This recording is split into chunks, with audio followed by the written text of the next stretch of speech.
Okay, सो हम लोग last part में डिमेंशनल एनालिसिस वाला पार्ट कर रहे थे। ओके, और डिमेंशनल एनालिसिस की एप्लीकेशंस खत्म हो गई हैं। अभी मैं आपको कुछ चीजें बता रहा हूं जस्ट नॉलेज के लिए, types of constants and variables. Sir कल वाले क्वेश्चन दिए थे जो आपने। हाँ जी बेटा, वो भी करवा देता हूँ, लास्ट में वो करवा देते हैं मैथमेटिकल टूल्स। बेटा सबसे पहला जो आता है आपका डिमेंशनल कांस्टेंट। सबसे पहला आता है डिमेंशनल कांस्टेंट। यहां पे पता क्या है बेटा, जो आपको थ्योरी करवा रहा हूं ना मैं, इसी थ्योरी में से क्वेश्चन आएगा। अगर आपको समझ नहीं आ रहा कौन सी बुक से रीड करना है तो टेंशन मत लो बेटा, बुक से पढ़ो ही ना। आपको जो मैं करवा रहा हूं ये नोट्स करो और बुक में से सिर्फ क्वेश्चंस करने की कोशिश करो। बेटा इसमें क्या लिखा हुआ, डिमेंशनल कांस्टेंट। डिमेंशनल कांस्टेंट का मतलब है कि ऐसा फिजिकल क्वांटिटी जिसकी डिमेंशन हो बट उसकी वैल्यू कांस्टेंट रहे। Okay, having dimension but constant value. तो आपको इसका क्या आ सकता है, आपसे पूछी जा सकती है एग्जांपल इसकी, कोई एग्जांपल बताओ इसकी। तो क्या एग्जांपल है इसकी बेटा, डिमेंशन भी हो और उसकी वैल्यू कांस्टेंट भी हो। बताइए कोई एग्जांपल बेटा आप। सर जैसे ग्रेविटेशनल। बिल्कुल, जैसे कि ग्रेविटेशनल कांस्टेंट जी, इसकी वैल्यू बेटा पूरे यूनिवर्स में 6.67 इंटू 10⁻11 रहती है। और इसकी यहां पे डिमेंशन भी होती है। क्या डिमेंशन होती है, न्यूटन मीटर स्क्वायर kg-2 होती है कि नहीं होती। इसको आप उसमें भी कन्वर्ट कर सकते हो आगे ml वगैरह में। तो इसका बेटा यूनिट्स भी हैं, डिमेंशंस भी हैं जी के।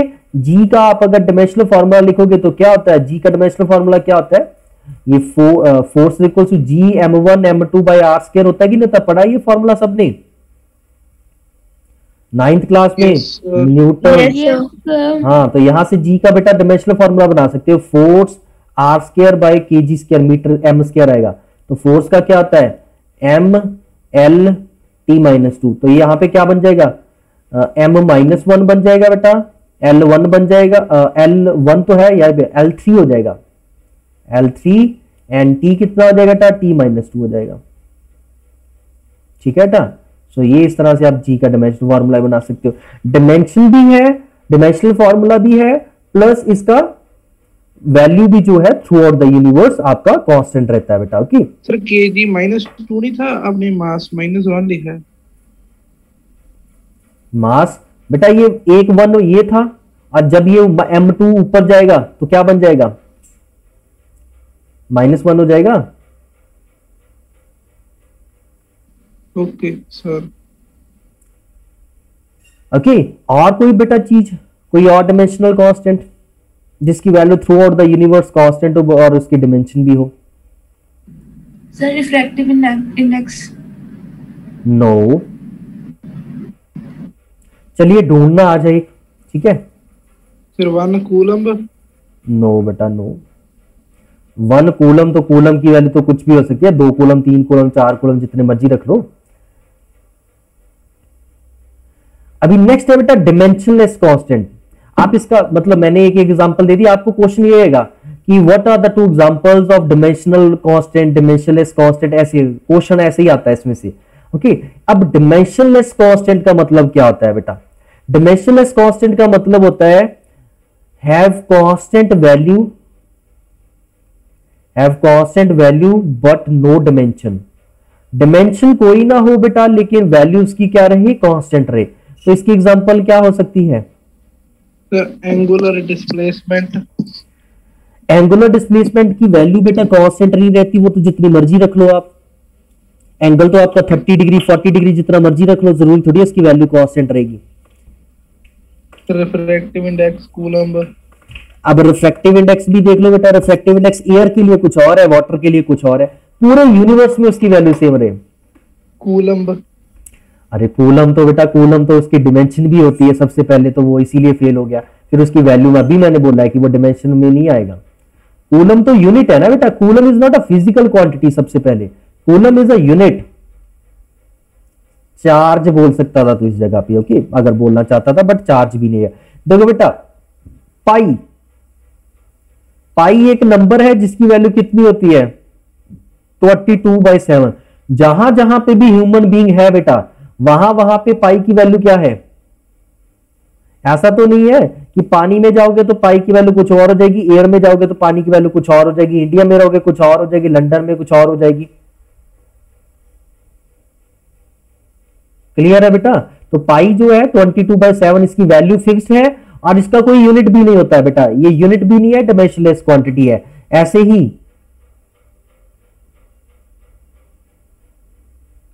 नहीं बेटा, रिफ्रैक्टिव इंडेक्स नहीं आएगा, रिफ्रैक्टिव इंडेक्स डिफरेंट होता है एयर वाटर वगैरह के लिए। कांस्टेंट चाहिए value through out the universe. Okay, universe का मतलब है जहां तक ह्यूमन बीइंग पहुंच सकता है। फिर ऐसे ही और बेटा जैसे ई है, ई भी मैंने आपको बताया था एक खास नंबर है जिसकी वैल्यू कांस्टेंट 2.7 रहती है बेटा, तो ये वैल्यू भी फिक्स्ड है, इसका कोई डिमेंशन नहीं है बेटा। ओके, वैल्यू कांस्टेंट है, फिक्स्ड है, इसका कोई डिमेंशन नहीं है। क्लियर है बेटा? ये क्या है? ई बेटा, ई बेटा खास जैसे 22/7 को पाई बोला जाता है, ऐसी 2.7 नंबर को ई बोला जाता है। ये मैंने पहले भी बताया था जब एक्सपोनेंशियल फंक्शन बताए थे आपको। फिर इसका क्या यूज, कहाँ यूज होती है? ये बेटा लॉग में यूज होता है ज्यादातर, इसीलिए आपने अभी तक कभी पढ़ा नहीं है ऐसे। लॉग जो पढ़ा ना, लॉगरिथमिक, उसमें ज्यादा यूज होता है ये। ठीक है, कोई ये खास नंबर है।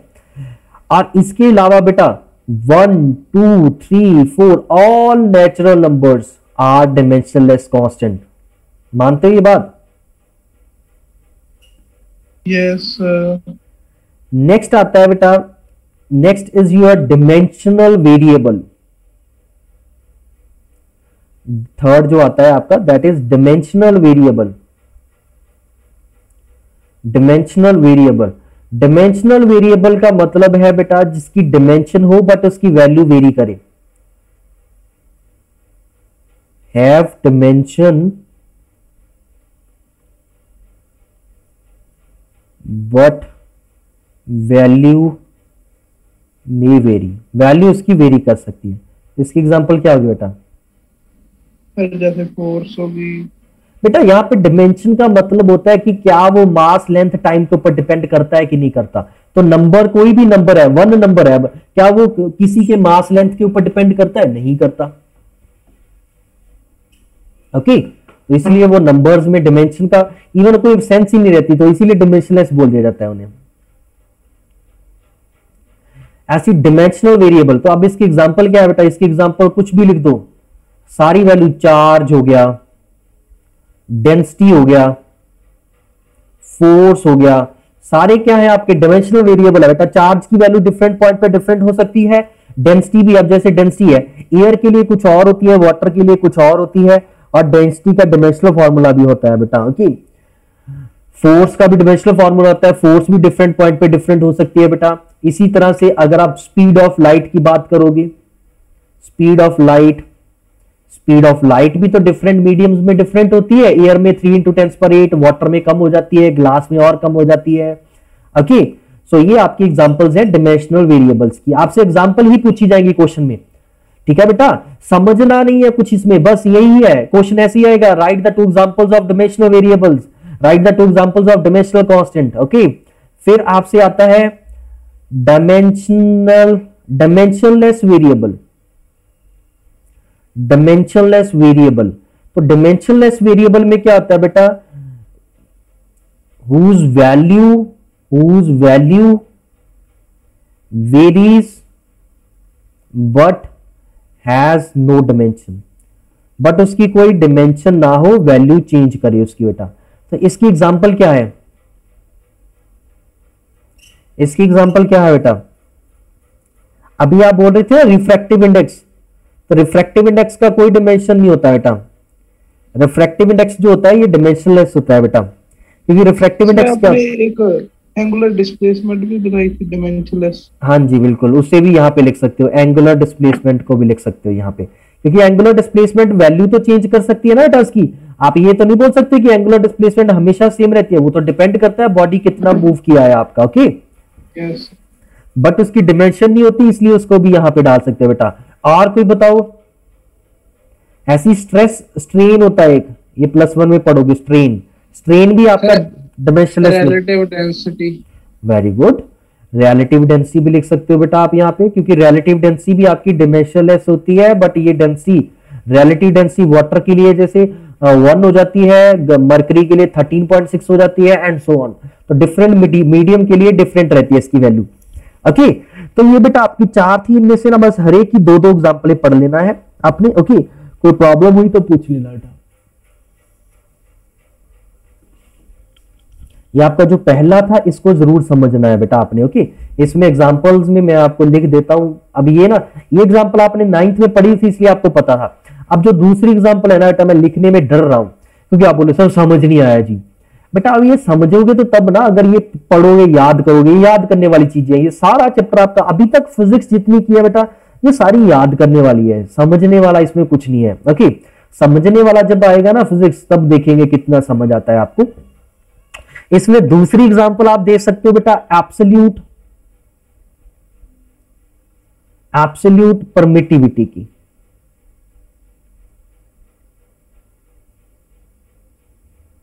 अब बच्चे यही पूछेंगे सर ये क्या होता है, तो ये ना जब आप 12th में आओगे तब आपको पता चल जाएगा। इसकी वैल्यू होती है 8.85 इंटू 10⁻12 और इसका यूनिट होता है न्यूटन मीटर स्क्वायर पर कूलम स्क्वायर। ओके, उल्टा लिख दिया मैंने, उल्टा लिख दिया, coulomb square upon newton metre square. ठीक है, ये डोंट वरी बेटा, एब्सोल्यूट परमिटिविटी के बारे में चिंता करने की जरूरत नहीं है। जब आप 12th में आओगे ना तो ये बेटा पक जाओगे इसे याद करके ये एब्सोल्यूट परमिटिविटी क्या होता है। Okay, for the time being example के लिए इसे याद करो। 8.85 बेटा, 8.85।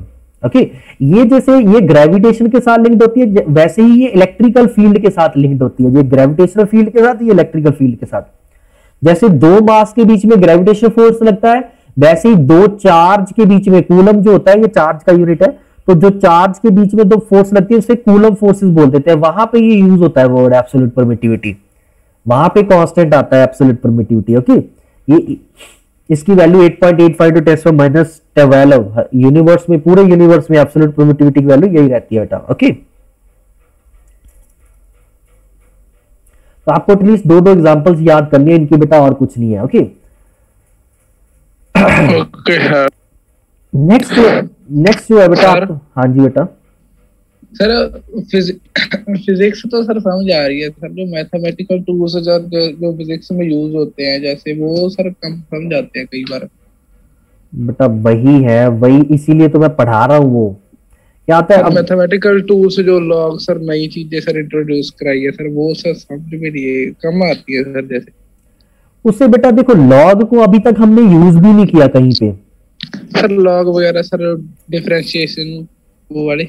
हाँ, आप फॉर्मूला याद रख सकते हो क्या उसका? सर है ही बहुत फॉर्मूलाज तो। अब वही है बेटा, फॉर्मूला तो मैथ में अब नहीं याद करोगे तो मैथ में याद करने पड़ेंगे। मैथ वाला टीचर भी तो याद करवाएगा ही करवाएगा। मेरे को तो देखो बेटा, मैं तो वो एक एक्स्ट्रा काम कर रहा हूं, मेरे को तो काम करवाने की जरूरत नहीं है।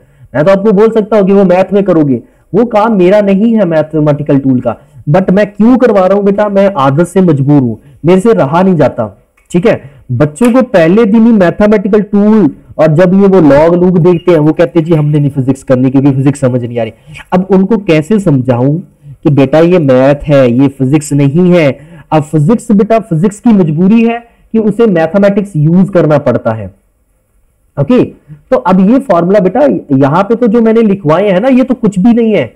अगर आप मैथमेटिक्स की बुक उठाओगे ना, जो आपका पूरा +1 + 2 है, तो देखना उसमें तो ना पता ही नहीं कितने फॉर्मूलाज हैं और कितनी टेक्निक्स हैं। मैंने सिर्फ आपको इंटीग्रेशन किसकी बताई है, साइन एक्स की, cos x, sorry differentiation sine x की बताई है, कॉस एक्स की। वहां पे देखना tan एक्स की भी होगी, कॉट एक्स की होगी, सीकेंट एक्स, कोसीकेंट। वहां पे तो इससे ज्यादा फॉर्मूले होंगे बेटा। सर फिजिक्स की ये थ्योरी वाला पार्ट तो ये तो सर समझ आ ही रहा है। बस बेटा कोई बात नहीं, पेशेंस रखो, वो डिफरेंशिएशन वो भी रट जाएंगे, टेंशन मत लो यार। अब याद कैसे करना है बेटा उन चीजों को, देखो आपने पेपर बना ली, एक नोट्स बना ली है जिसमें वो फॉर्मूलेज लिख लिए आपने। Yes sir, yes sir. कुछ ना किया करो बेटा, डेली ना एक बार 5 मिनट रिवाइज कर लिया करो उन्हें, बस आंखों के नीचे से निकाल लिया करो। 10 दिन लगातार करोगे ना बेटा, दिमाग में फिट हो जाएंगे। मेरे को एक चीज बताओ सारे बच्चे, जिस दिन टीचर ने आपको ट्रिग्नो स्टार्ट करवाई थी और टीचर कहता कि साइन जो होता है वो परपेंडिकुलर अपॉन हाइपोटेन्यूज होता है, तब कैसे याद करते थे आप लोग? पंडित बद्री प्रसाद। हाँ, तो क्या अभी जरूरत पड़ती है? अभी भी जरूरत पड़ती है इसकी, पंडित हदरी ये? No sir. वो क्यों? क्योंकि स्टार्टिंग में हमें एक बेटा तरीका चाहिए होता करने का, बट टाइम के साथ चीज क्या हो जाती है, दिमाग में फिट हो जाती है। बेटा आपको अपने दिमाग की शक्ति का ही नहीं पता है। बच्चों को ना ज्ञान करवाना पड़ता है, बेटा भाई तेरा दिमाग बहुत तेज है। अब वो तेज कैसे बनता है बेटा? अगर आप उसके ऊपर रिहर्सल करवाओगे, प्रैक्टिस करवाओगे, तो जरूरत रहती है स्टार्टिंग के दिनों में कोई भी चीज टफ लग रही है ना, उसके साथ दिमाग खपाई करो। आप लोग ना आज की जनरेशन में ये सबसे बड़ी प्रॉब्लम है कि you get irritated very easily, you get bored very easily. आप लोग दिमाग नहीं लगाते, खींचना पड़ता है बेटा, उसके साथ दिमाग खपाई करनी पड़ती है बेटा। रिजल्ट तभी आते हैं, रिजल्ट एक दिन में नहीं आते, 2 दिन में नहीं आते। 5-5 साल बच्चे जो मेहनत करते हैं ना बेटा, उनके रिजल्ट्स आते हैं। जो बच्चा 12th में 100% स्कोर करता है, 95 अबव स्कोर करता है, वो क्या उनकी सिर्फ 12th की मेहनत होती है? नहीं बेटा, जो उसने बेस बनाए हैं 8th में, 9th में, 10th में, 11th में, 12th में, तब जाके उसके बेटा वो इतने कैपेबल हुआ है कि उसके 95% आए हैं marks. Okay, so you have to keep practising, otherwise you will obviously ask me same silly question again and again कि सर याद नहीं हो रहे समझ में। तो बेटा याद करवाना कोई तरीका नहीं है याद करवाने का, इसको कोई भी लॉजिक नहीं है बेटा। अगर ये टेबल होता है ना पंडित बद्री प्रसाद वाला, कोई और टेबल भी होता तो मैं तेरे को बता देता अब तक। वो एक जगह पे लग रहा था, ऐड शुगर टू कॉफी, जहां आफ्टर स्कूल टू कॉलेज, वहां पे बता दिया। ये हर जगह पे नहीं लगता बेटा ये, ठीक है। कुछ चीजों को क्या होता है, याद करने के लिए बार बार देखना पड़ता है। तो आप नोट्स को बार बार रिवाइज करो, पक्का याद हो जाएंगे बेटा। नहीं भी याद हो रहे, चिंता करने की जरूरत नहीं है। ऐसा नहीं है कि वो याद नहीं होंगे तो फिजिक्स नहीं होगी, टेंशन मत लो बेटा। फिजिक्स में वो जहां जहां पे यूज होंगे मैं वहां वहां पे दोबारा से साइड में लिख दिया करूंगा, भाई ये फॉर्मूला लग रहा है। ओके, बट जब तक आप 12th में आओगे तब तक आपके पक जाएंगे वो चीजें बेटा, अगर आप मेहनत करोगे। बट अगर आप देखोगे नहीं, हर बार बोलोगे सर ने लिख तो देना ही है, फिर बेटा देखो स्कूल में क्लास में तो हो जाएगा काम, लेकिन पेपर में आपका काम तमाम हो जाएगा फिर। सो प्लीज जो मैं इंस्ट्रक्शन देता हूं ना बेटा, प्लीज टीचर के ऊपर विश्वास करके, ट्रस्ट करके इंस्ट्रक्शंस को सुनिए और उनके ऊपर बेटा गौर फरमाइए और उन्हें इंप्लीमेंट करिए। एक कान से सुन के दूसरे से निकालने वाले बच्चे कभी भी कामयाब नहीं होते बेटा। Okay sir. अब बेटा लिमिटेशन ऑफ डायमेंशनल एनालिसिस की बात करते हैं बेटा। सो लिमिटेशन ऑफ डायमेंशनल एनालिसिस में क्या है, सबसे पहले जब आपने डायमेंशनल एनालिसिस किया था, मैं आपको एक चीज बार बार बोल रहा था कि ये हमें कांस्टेंट और प्रोपोर्शनलिटी की वैल्यू नहीं बता पा रहा है। आपने जितने ही फॉर्मूला ड्राइव किया, आपने t is equals to K under root L by G, T is equals to K under root M by K, ठीक है, ये फॉर्मूले, ये वाले के की वैल्यू नहीं बता रहा था, ये जो कांस्टेंट और प्रोपोर्शनलिटी होता है। अच्छा यहाँ पे 2 के आगे थे, एक दिन बच्चे ने बोला भी था, आप इसे सी लिख लो, ठीक है। ये स्प्रिंग कांस्टेंट होता है, ये कांस्टेंट और प्रोपोर्शनलिटी होता है। तो ये सबसे पहली लिमिटेशन क्या है कि it does not give us the value of constant of proportionality, constant of proportionality।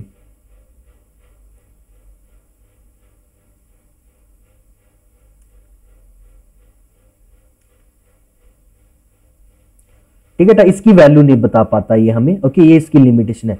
Second limitation क्या है बेटा, जितने भी आपने डायमेंशनल फार्मूला किया उसमें देखो बेटा, एक इक्वेशन मास वाले से बनेगी, दूसरी एल वाले से बनेगी, तीसरी टी वाले से बनेगी। ओके, तो मैक्सिमम 3 इक्वेशन बनेगी, तो 3 वेरिएबल ही सॉल्व कर सकते हो आप, ए बी सी। अगर वहां पे डी होता तो नहीं सॉल्व कर पाती। सो डायमेंशनल एनालिसिस सिर्फ वहीं पे यूज कर सकते हैं जहां पे आपने एक फिजिकल क्वांटिटी का रिलेशन किसी ऐसी फिजिकल क्वांटिटी के साथ निकाला है जो आगे 3 फिजिकल क्वांटिटीज के ऊपर डिपेंड कर रही है। Okay, so it can be used to find the relation between और कैसे लिखें, it can be used to find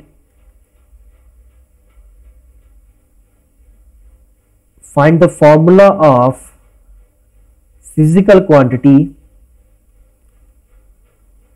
which depends maximum on 3 physical quantities. ठीक है ना, मतलब क्या है, it cannot be used to derive a relation where more than 3 physical quantities are involved. 3 physical quantities are involved. Okay बेटा, क्योंकि यहां पे मैक्सिमम 3 इक्वेशन ही क्रिएट कर पाते हो आप लोग, 3 से ज्यादा क्रिएट ही नहीं कर पाओगे तो बेटा नेचुरल सी बात है 3 से ज्यादा क्रिएट नहीं होगी, तो 3 से ज्यादा वेरिएबल भी नहीं बना सकते।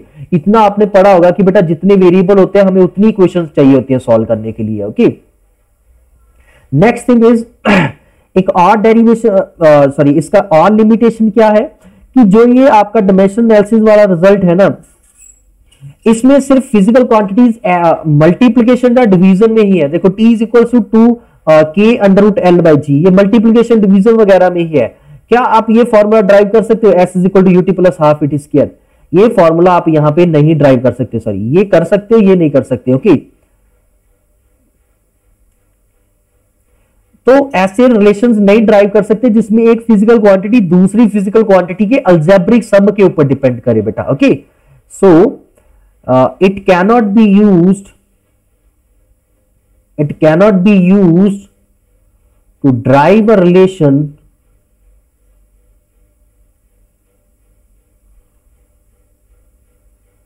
of a physical quantity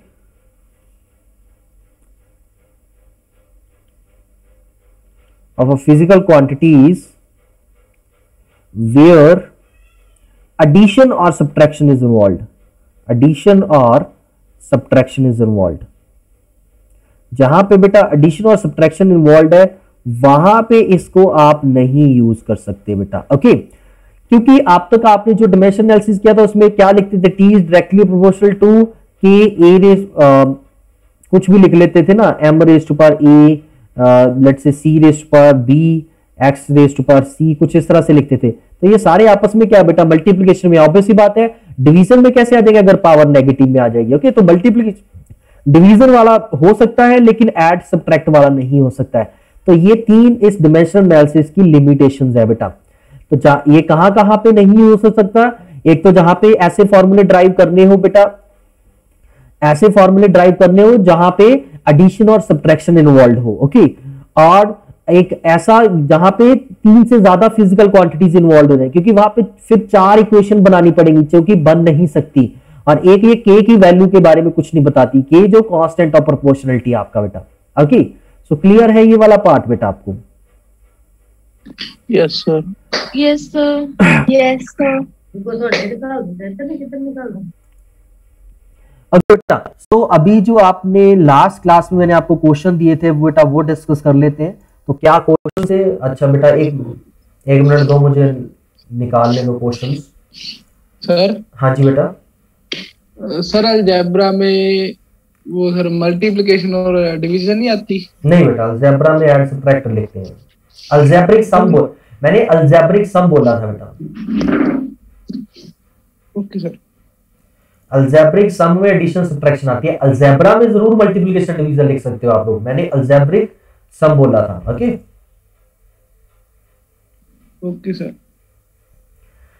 last class में हम लोग प्रिंसिपल ऑफ होमोजेनिटी किया था एक बेटा, उसके बेस्ड आपको कुछ क्वेश्चंस दिए थे मैंने आपको। ओके, तो क्या क्वेश्चंस थे वो डिस्कस कर लेते हैं बेटा आपके। तो s = xt + 1/2yt² था।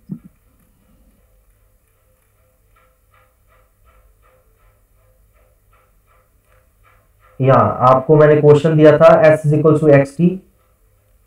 ओके, तो ये मैं आपका होमवर्क डिस्कस कर रहा हूँ बेटा मेरा अभी लास्ट क्लास का। ओके, तो मैंने आपको दिया था यहाँ पे कि मैंने बोला था कि इफ s = xt + ½ yt², कुछ इस तरह से है, you have to find the dimensional formula of x and y। आपको इन दोनों फिजिकल क्वांटिटी का डायमेंशनल फॉर्मूला फाइंड आउट करना था। यहाँ पे s को मैंने डिस्प्लेसमेंट बोला था बेटा, और t इज योर टाइम। सो देखो बेटा, इसमें प्रिंसिपल ऑफ होमोजेनिटी यूज होगा। देखो s इज इक्वल टू अगर X T plus half A T square use हुआ है, sorry Y T square use हो रहा है, तो यहां पे अगर ये डिस्प्लेसमेंट है बेटा, if this is displacement,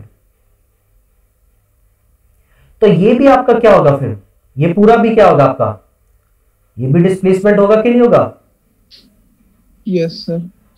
physical quantity same physical quantities can be added और सब्ट्रैक्टेड और उनका रिजल्ट भी सेम ही बनेगा। तो अगर ये इक्वल टू डिस्प्लेसमेंट बन रहा है तो ये भी टोटल डिस्प्लेसमेंट होगा, ये भी टोटल क्या होगा बेटा, डिस्प्लेसमेंट होगा कि नहीं होगा, ये भी टोटल डिस्प्लेसमेंट। तो एक्स टी की जो डायमेंशन है, एक्स टी की जो डायमेंशन है बेटा वो क्या होगी, डिस्प्लेसमेंट वाली होगी कि नहीं होगी?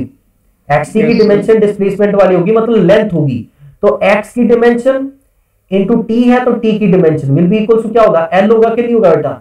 सो एक्स का डायमेंशन क्या आ जाएगा, एल बाई टी आ जाएगा, मतलब एल टी माइनस वन बन जाएगा कि नहीं बन जाएगा बेटा?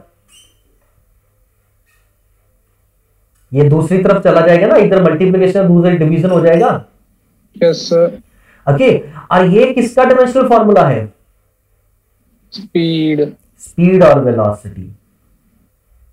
ठीक है, तो x क्या रिप्रेजेंट कर रहा है यहाँ पे, वेलोसिटी और स्पीड रिप्रेजेंट कर रहा है बेटा। अब बात करते हैं इसकी, देखो यहाँ पे हाफ y टी स्क्वायर, इसका जो डायमेंशनल फॉर्मूला बनेगा वो भी किसका बनेगा बेटा, लेंथ वाला ही बनेगा, डिस्प्लेसमेंट वाला ही बनेगा कि नहीं बनेगा बेटा? ओके, सो अभी हाफ तो जो है बेटा ये कांस्टेंट है, इसका कोई डायमेंशनल फॉर्मूला नहीं, y का डायमेंशनल फॉर्मूला निकालना है, टी स्क्वायर है तो टी स्क्वायर आ जाएगा बेटा इक्वल्स टू एल। तो यहां से y का डायमेंशनल फॉर्मूला क्या बन जाएगा, यहां से y का डायमेंशनल फॉर्मूला जो है बेटा that will be equals to l, और जब ये दूसरी तरफ जाएगा बेटा तो नीचे आ जाएगा, मतलब t माइनस टू लिख देगा बेटा। ओके, तो ये आपका y का डायमेंशनल फॉर्मूला बन गया बेटा। और ये किसका है, ये डायमेंशनल फॉर्मूला किसका होता है, एक्सेलरेशन, तो ये बन जाता है एक्सेलरेशन बेटा। ये क्वेश्चन सबने पढ़ी होगी, s is equal to UT plus half A T square. तो ये आपके इस क्वेश्चन का आंसर है बेटा। ठीक है बेटा, फिर डायरेक्ट तो लिख सकते हैं s equal to ut plus half A T square वाले। क्या बेटा? सर x की जगह u पुट कर दें और y की जगह a पुट करके उसके फॉर्मूले लिख दें, डायरेक्ट नहीं कर सकते? नहीं, अगर ऑब्जेक्टिव क्वेश्चन है तो बेटा आप डायरेक्टली अपनी मर्जी से लिख सकते हो, ठीक है, क्योंकि आपको वहां पे शो करनी, बट अगर आपने प्रूफ शो करना है फिर, ठीक है, मैंने यहाँ पे क्या किया, यूजिंग प्रिंसिपल ऑफ होमोजेनिटी, तो प्रॉपर्ली लिख के दिखाना पड़ेगा कि नहीं दिखाना पड़ेगा? Yes sir. ठीक है, और दूसरा क्वेश्चन क्या था बेटा आपका, मैंने बोला था वैल्यू ऑफ जी निकाला है सीजीएस सिस्टम ऑफ यूनिट में। ओके, दूसरा क्वेश्चन क्या था बेटा, value of G in CGS system of unit. ठीक है बेटा, ये निकालना था आपने। तो इसमें देखो बेटा, हमें पता है जी की वैल्यू क्या होती है, जी इज इक्वल होता है 6.67 इंटू 10⁻11 न्यूटन मीटर स्क्वायर पर केजी स्क्वायर। ओके, अगर आप इसे सिंप्लीफाई कर लोगे, न्यूटन को क्या लिख सकते हो आप लोग, न्यूटन को लिख सकते हो केजी मीटर पर सेकंड स्क्वायर। ओके, और नीचे केजी स्क्वायर ऑलरेडी था, एक मीटर स्क्वायर ऊपर आ गया, तो ये क्या बन जाएगा, ये अभी लिखा भी था मैंने, केजी -1 हो जाएगा, मीटर क्यूब हो जाएगा और सेकंड -2 हो जाएगा बेटा। ठीक है, सो हमें पता है n1 u1 is equal to n2 u2 है। ओके, n1 की वैल्यू कितनी है बेटा, 6.67 इंटू 10⁻11। यहाँ पे इसको मैंने न्यूटन को इसमें क्यों कन्वर्ट किया, क्योंकि बेटा बेसिक फिजिकल क्वांटिटी में होना चाहिए वो। ओके, बेसिक यूनिट्स में होना चाहिए, newton is not a basic unit. यहाँ पे लिख देते हैं kg -1 metre 3 second -2 equals to n2। n2 अभी आपने निकालना है बेटा, n2 जो है वो आपने निकालना है। U2 में क्या लिखेंगे बेटा, U2 में केजी की जगह ग्राम आ जाएगा, मीटर की जगह सेंटीमीटर आ जाएगा, सेकंड की जगह सेकंड ही रहेगा बेटा। ओके, सो अभी इसको दूसरी तरफ ले जाते हैं बेटा, ये वाली चीज को इसके साथ डिवाइड कर देते हैं। सो n2 इज इक्वल क्या आ जाएगा, 6.67 into 10⁻7 into kg by gram raise to power -1 metre by centimetre raise to power cube, second by second raise to power -2। Okay, अब आपको पता ही है बेटा केजी को क्या लिख सकते हो आप लोग, केजी को 1000 ग्राम लिख सकते हो। तो ये बन जाएगा N2 is equals to 6.67 into 10⁻11 KG को 1000 ग्राम लिख दे, नीचे भी ग्राम आ गया, रेज टू पावर -1 है। फिर बेटा यहां पे आ जाएगा 100 centimetre upon centimetre raise to power 3। Second वाला तो खत्म ही हो गया बेटा आपका। ओके, ये क्या बन गया 6.67 इंटू 10⁻11, ये आपका ग्राम कैंसिल आउट हो गया, और 1000 रेज टू पावर -1 है बेटा, तो इसका मतलब 1/1000 लिख दूं, और ये सेंटीमीटर 100 रेज टू पावर 3 का मतलब 10⁻6 हो गया बेटा। तो ये 3 जीरो इसके साथ कैंसिल आउट हो गए, 3 जीरो रह गई, तो ये क्या बन गया 6.67 इंटू 10⁻8 ओके N2। सो जी की वैल्यू क्या आ गई, जी इज इक्वल टू 6.67 इंटू 10⁻8, क्या लिखोगे ग्राम -1 centimetre, gram -1 centimetre cube second -2। Okay, so this is your value in CJ system of unit. SI और बेटा एसआई के आपने ना एडवांटेजेस ढूंढना बुक में ना नेट से मिल जाएंगे, बुक में भी है बेटा, पहले पार्ट में ही होंगे जहां पे हम एसआई यूनिट्स की कर रहे थे ना, एडवांटेजेस ऑफ एसआई यूनिट करना बेटा, ठीक है, पढ़ना कि एसआई यूनिट्स के एडवांटेजेस क्या होते हैं। जब भी होमवर्क की बात होती है बेटा, तो होमवर्क में जो तो आपका लेक्चर होता है, एक तो वो रिवाइज करना होता है आपने, और दूसरा बेटा जो भी थोड़ा बहुत मैं काम देता हूं डेली रेगुलरली वो करना होता है। ओके, आप अगर बेटा मेरी बातों को फॉलो करते जाओगे कोई प्रॉब्लम नहीं आएगी आपको। ओके, ये बुक्स में मिल जाएगा advantages of SI unit, NCERT मिल जाएगा, प्रदीप में मिल जाएगा, जो भी रेफरेंस बुक आपने ले रखी है उसमें बहुत ईजिली पढ़ा हुआ है ये बेटा। ओके, तो पढ़ना इसके, अगर समझ ना आई तो ऑब्वियस बात है बेटा मैं तो बता ही दूंगा आपको। ओके, अभी बेटा हम लोग नेक्स्ट पार्ट स्टार्ट करने वाले हैं, ये आपका डायमेंशनल एनालिसिस वाला पार्ट खत्म हो चुका है बेटा। ओके, अभी जो नेक्स्ट पार्ट है वो आपका है एरर एनालिसिस। अभी हमने क्या खत्म किया है बेटा, डायमेंशनल एनालिसिस, और अभी हम क्या करेंगे नेक्स्ट, हम करेंगे एरर एनालिसिस। बेटा सब बच्चों ने एरर के बारे में पढ़ा ही होगा कि एरर क्या होता है, इतना तो मतलब हर एक बच्चे को मालूम रहता है कि एरर क्या होता है बेटा। एरर क्या होता है, क्यों अराइज करता है, कोई बच्चा कुछ बताना चाहे इसके बारे में मेरे को? मिस्टेक, या you can see mistake, but हम लोग यहां पे बात करें एरर इन मेजरमेंट। हम लोग यहां पे क्या बात करें, error in measurement.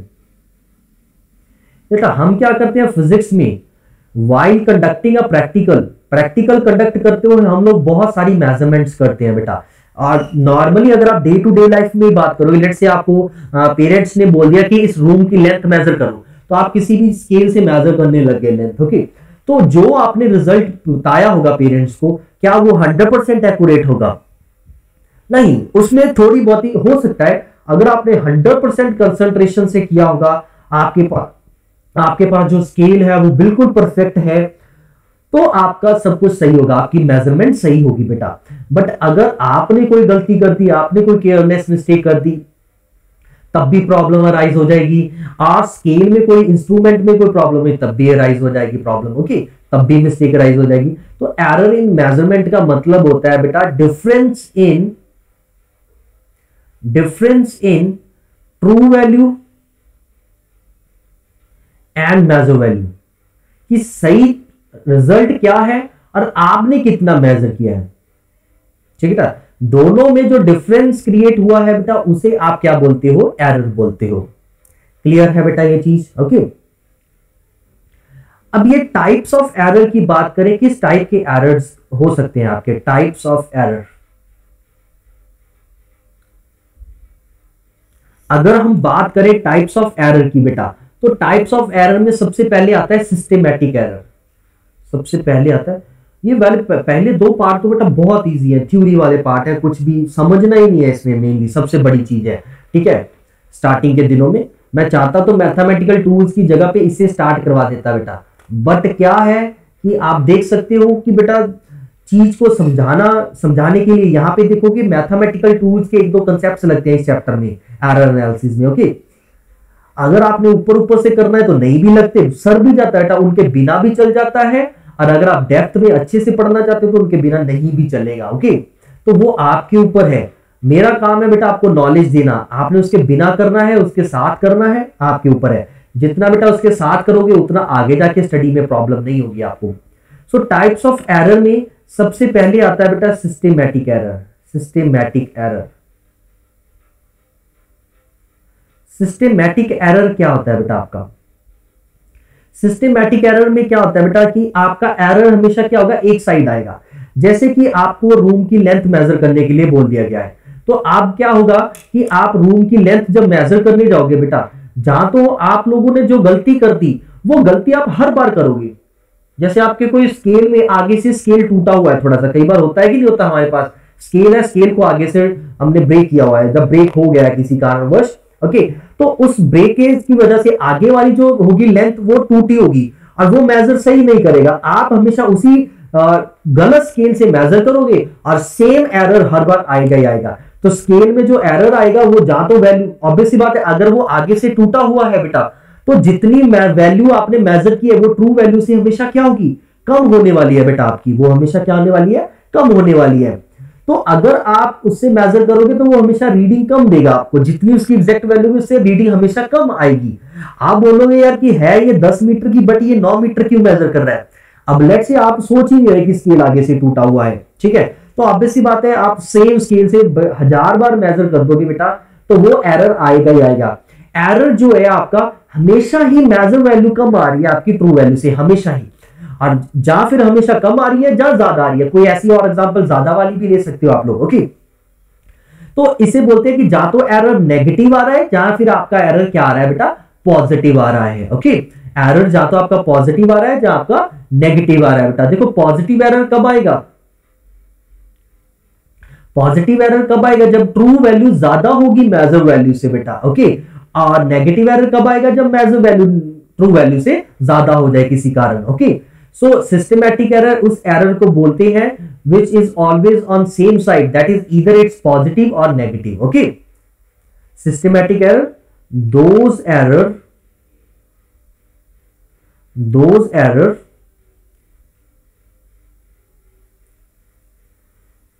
which are always either positive और नेगेटिव, जहां तो बेटा पॉजिटिव हो जहां फिर वो नेगेटिव हो, ऐसे एरर्स को क्या बोल देते हैं बेटा, सिस्टेमैटिक एरर बोल देते हैं बेटा। ओके, विच आर ऑलवेज, ऐसे भी लिखा होता है कि बुक्स में, which are always on one side, that is either positive or negative. Okay, which are always on one side, ऐसे भी लिख सकते हो, that is either negative or positive. ठीक है बेटा, इन एरर्स को रिमूव करने के लिए इनका कॉज जानना बहुत जरूरी है। ठीक है, these errors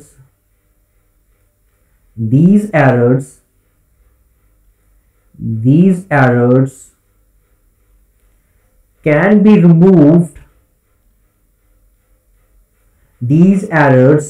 removed, by knowing their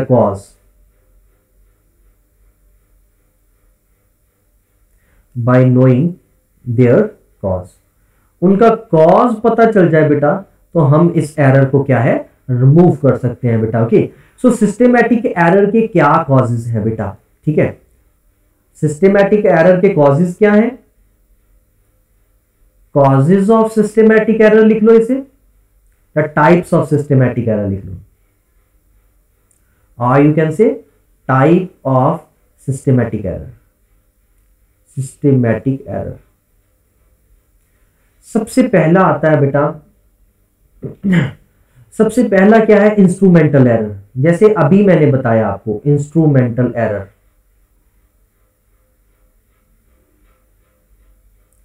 आपके इंस्ट्रूमेंट में कोई प्रॉब्लम है बेटा। ओके, इंस्ट्रूमेंटल एरर उसे बोलते हैं instrumental error.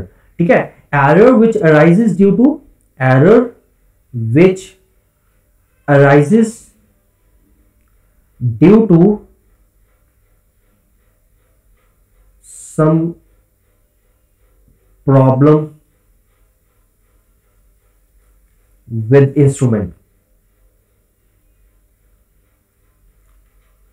For example, zero error. Zero error क्या होता है बेटा? जब आपका स्केल जीरो से ना स्टार्ट हो, आप वेइंग मशीन को देखते हो, नॉर्मली क्या होता है, वीरिंग टेरिंग हो जाती है, टाइम के साथ चीजें चेंज हो जाती हैं बेटा। उनकी जो स्केल होता है ना, वो जीरो से नहीं स्टार्ट होता। वेइंग मशीन का देखोगे वो 5 से स्टार्ट हो रहा है, 10 से। तो फिर कैसे करते हो? जितनी वैल्यू आई होती है उसमें आप क्या कर देते हो? 5 एक्स्ट्रा ऐड कर देते हो कि नहीं, सॉरी 5 माइनस कर देते हो कि नहीं कर देते बेटा? ओके, जो भी मेजर वैल्यू होती है उसमें 5 माइनस कर देते हो, तो आपके पास ट्रू वैल्यू आ जाती है कि नहीं आ जाती बेटा? तो ऐसे होते हैं जीरो एरर। इससे क्या बोलते हैं? Zero error. When scale does not starts from zero. और हो सकता है कि वो आपका जो स्केल है वो जीरो की वजह पीछे को जा रहा हो बेटा, बैक साइड को जा रहा हो, ओके, ऑपोजिट नेगेटिव डायरेक्शन में जा रहा हो। तो नेगेटिव डायरेक्शन में जा रहा है तो ऑब्वियसली बात है बेटा, आप क्या करोगी? जब ऑपोजिट डायरेक्शन में जा रहा है तो ट्रू वैल्यू निकालने के लिए जितनी मेजर वैल्यू आएगी उसमें से वो चीज क्या कर दोगे आप? माइनस कर दोगे, ठीक है ना? सॉरी, ऐड कर दोगे बेटा, ऐड कर दोगे, है ना? आई होप ये चीज समझ आ रही है। मैं थोड़ा सा यहां पे एग्जांपल के साथ समझाने की कोशिश करता हूं आपको। जैसे बेटा ये आपके पास है, लेट्स से ये हमारे पास स्केल है, ओके, ये आपके स्केल की 0 है बेटा, ओके, ये आपका 1 है, ये आपका 2 है और ये आपका 3 है। आपने लेंथ मेजर की, आपने यहां से मेजरमेंट स्टार्ट कर दी, ठीक बेटा। आपकी रीडिंग क्या आ रही है? आपकी मेजर रीडिंग क्या आ रही है? इसमें मेजर रीडिंग क्या आ रही है बेटा? यहां पे आपकी 3 आ रही है कि नहीं आ रही? मेजर वैल्यू कितना आ रहा है? 3 आ रहा है कि नहीं आ रहा है? बट आप अगर देखोगे यहां पे जीरो एरर है। क्या है आपका? जीरो एरर है बेटा। जीरो एरर का मतलब ये स्केल जीरो से ना स्टार्ट होके कहां से स्टार्ट हो रहा है? 1 से स्टार्ट हो रहा है बेटा। तो जीरो एरर कितना है? 1 का जीरो एरर है, यहाँ पे +1 जीरो एरर है बेटा, पॉजिटिव एरर आएगा इसमें, ओके। तो ट्रू वैल्यू क्या होगी फिर आपकी? ट्रू वैल्यू क्या होगी? मेजर वैल्यू यस बेटा, ओके, 2 हो जाएगी। ये एक्चुअली में तो 2 मीटर ही रहेगा कि नहीं रहेगा, ठीक है बेटा। तो measure value minus error, measure value minus error, तो ये क्या आ जाएगा बेटा? यहाँ पे 3 - 1 जो कि बन जाएगा बेटा 2 आ जाएगा हमारे पास, ओके। तो आप देख सकते हो यहाँ पे 1 का एरर आ रहा है, ये जीरो एरर था आपका, +1 जीरो एरर था। सेम वे अगर आप इसी स्केल से मेजर कर रहे हो, अभी आपने मेजर करना -1 से कर दिया है। आप बोलोगे सर वैसे तो स्केल पे -1 होता नहीं है बेटा। क्या होता है, जो आपके डिजिटल ये जो नॉर्मली एनालॉग स्केल्स होते हैं ना, वेइंग स्केल में देखोगे वो पीछे चले जाते हैं, ठीक है। आपको लैब में दिखा भी दूंगा ये चीज, ओके। तो अगर मैंने यहां से इसी रॉड को मेजर करना स्टार्ट किया तो ये कहां तक गई बेटा? 1 तक ही गई है ये सिर्फ। तो अभी मेरी मेजर वैल्यू क्या है यहाँ पे? इस केस में मेजर वैल्यू यहाँ पे मेरी क्या है? 1 है बेटा। और अगर आप जीरो एरर की बात करोगे, जीरो एरर कितना है यहाँ पे मेरे पास? -1। जीरो एरर मेरे पास -1 है बेटा, ओके। तो जीरो एरर अगर -1 है मेरे पास, तो मेरे पास ट्रू वैल्यू कितना हो जाएगा? Measure value minus error. तो ये क्या हो गया? 1 ऑफ -1 कितना हो गया? 2। देखो ट्रू वैल्यू दोनों केस में सही है, क्योंकि एग्जैक्ट लेंथ तो नहीं चेंज होगी ना बेटा। ऐसा थोड़ी है कि आपका स्केल में एरर है तो इस चीज की लेंथ चेंज हो जाएगी। इस चीज की लेंथ हमेशा सेम रहेगी बेटा। Only problem is with your instrument, measuring instrument. और जिस वजह से अगर आप इस तरह से इस स्केल से मेजर करोगे तो हमेशा +1 का डिफरेंस आएगा कि नहीं आएगा? इससे मेजर करोगे तो हमेशा -1 का डिफरेंस आएगा कि नहीं आएगा बेटा? जिस वजह से आपका यहाँ पे सिस्टमैटिक एरर क्रिएट हो जाएगा, जहां तो पॉजिटिव एरर आएगा, जहां हमेशा नेगेटिव एरर आएगा। ये किस वजह से आ रहा है? इंस्ट्रूमेंट की वजह से आ रहा है बेटा। इसीलिए ऐसे एरर्स को बोलते हैं instrumental error, okay. So this is the first cause और systematic, first type of systematic error, okay. ऐसी ही और भी है, बाकी वो नेक्स्ट क्लास में कर लेते हैं, as you have next class now, okay. बाकी नेक्स्ट क्लास में करते हैं। और आप एक चीज कर सकते हो बेटा, आप खुद पढ़ना बुक में, ठीक है। आप एनसीईआरटी खोलोगे, उसमें मिल जाएंगे आपको सिस्टमैटिक एरर। देखो बेटा, एक चीज रहती है, मेरे साथ पढ़ोगे तो हो सकता है बुक्स में ना इसी सीक्वेंस में ना हो टॉपिक्स, सीक्वेंस आगे पीछे हो सकता है, क्योंकि बेटा मैं बुक लेके नहीं बैठता साथ में, कि उसी सीक्वेंस में पढ़ाऊं जिस सीक्वेंस में बुक में हो, बट आपको ये टॉपिक्स जरूर बुक में सेम मिलेंगे। ऐसा नहीं होगा कि टॉपिक्स ये वाला टॉपिक नहीं होगा किसी बुक में होगा, बट क्या होगा, ये पहले पेज पे नहीं होगा, तीसरे पेज पे होगा, कुछ इस तरह से होगा। Okay, but I am trying to make a proper sequence. Book वाले कुछ अलग पैटर्न पे चलते हैं, मैं उस वे में पढ़ाता हूं बेटा कि आपको पहले बेसिक बताया जाए फिर आगे की बात। बुक वाले बीच में कुछ और डाल देते हैं कुछ और, तो वो प्रॉब्लम क्रिएट करता है। ओके, सो आप लोग इसे बुक से रीड करना, इंस्ट्रूमेंटल एरर को, types of instrumental error, sorry types of systematic errors को रीड करना आपको गारंटीड है बुक में मिलेगा बेटा। ओके, आप कल डिस्कस करेंगे, ऑब्वियसली बात है जब मैं पढ़ाऊंगा तो आपको और भी ज्यादा समझ आ जाएगी। Okay, so this is all for today, बाकी नेक्स्ट क्लास में करते हैं बेटा। Okay sir.